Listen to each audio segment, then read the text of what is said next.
ایک تو نہ ملا ساری دنیا ملے بھی تو کیا ہے. بابا آپ آج اتنے اداس کیوں ہیں؟ اور یار تم کیا پوچھتے ہو یار. ایک تو تم لوگوں نے میرے لیڈر کو نااہل کرا دیا, میرا اور میرے لیڈر کا منہ کالا کرا دیا, کسی کو منہ دکھانے قابل نہیں چھوڑا جو ہے. اور کیا کریں, ہمیں تو سمجھ نہیں آتی کس ٹالی کے پیچھے جا کے چھپیں. اور ساتھ ساتھ ستم ظریفی دیکھو جو ہے, اپنے لیڈر کو صادق اور امین عدالت سے کروا دیا جو ہے. یہ تو کوئی انصاف تو نہ ہوا نا جو ہے. بابا کیسی باتیں کرتے ہیں آپ لوگ. نواز شریف اور عمران خان کو کمپیئر کرتے ہیں. نواز شریف کو دیکھیں 3 دفعہ پرائم منسٹر بن چکا ہے, اس نے اتنی آف شور کمپنیاں بنائی ہیں اور غلط طریقے سے پیسہ کمایا ہے. اور عمران خان نے سارا کرکٹری سے پیسہ کمایا, باہر سے پیسہ کما کے ملک کے اندر لے کر آیا ہے.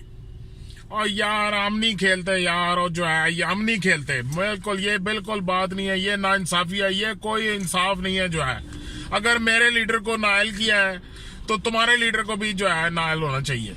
بابا ابھی آپ یہ چچڑوں کے خواب دیکھنا چھوڑ دیں, کیونکہ آپ کا جو وزیر اعظم ہے وہ فور لائف نااہل ہو گیا ہے.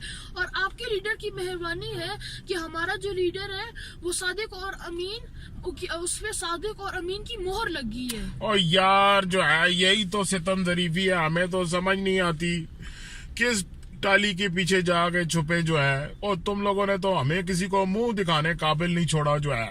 کبھی یہاں عدالتوں میں پیشیاں بھگتتا ہے, آج سنا ہے میاں صاحب جو ہے سعودی عرب میں جو ہے وہ بھی جا کر آج ادھر بھی ان کی پیشی ہے جو ہے. اور یار کوئی کر لو ہمارے ساتھ کوئی ڈیل, اور نہیں ڈیل کرنی ہے جو ہے تو مجھے ہی اپنے پارٹی میں کوئی جگہ دے دو جو ہے, میں پانی پلا دیا کروں گا لوگوں کو. دیکھنا پڑے گا بابا. الحمدللہ آپ کا سابقہ نااہل وزیر اعظم اللہ تعالیٰ کی پکڑ میں آ چکا ہے اور وہ اب اپنے منطقی انجام تک پہنچ کر رہے گا. اور یار ڈر مجھے یہی ہے کہ جو تم لوگ کہہ رہے ہو وہ سچ ہو جانا ہے انشاءاللہ. پاکستان زندہ باد.